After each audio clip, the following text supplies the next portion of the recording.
In D.C. with more. Kristen, what are we doing?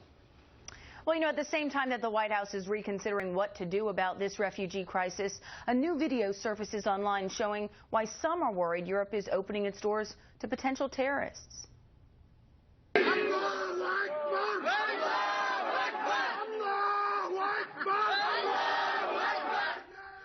Those are reportedly Muslim refugees on a train in Europe chanting Allah Akbar, or God is great.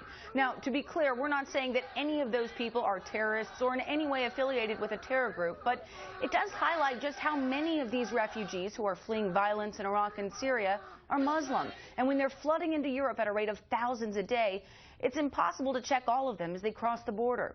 Well, the White House has been taking some heat from its European allies for not doing more to help. But yesterday, a spokesman said the administration is, quote, actively considering other options.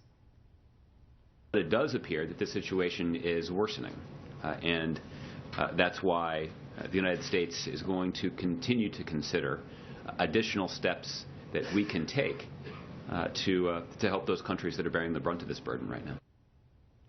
The White House spokesman would not get into any more specifics. All he would say is they're considering a range of approaches, but one of those approaches does include the possibility of refugee resettlement. That's a direct quote. And where exactly that might be, where that resettlement might take place, he didn't say. Back to you. Well, the people are going somewhere. I know. I mean, here's the thing. If you go out and say, hey, thanks, Kristen. But if you go out and say, okay, we're going to take 200,000, 500,000 like Germany, and all of a sudden people who are just going to pick up and leave, it's a magnet. So 500,000 people are just going to run to Germany. Now, I don't know how the Germans feel about that, but they said that's 1% of their entire population. Right.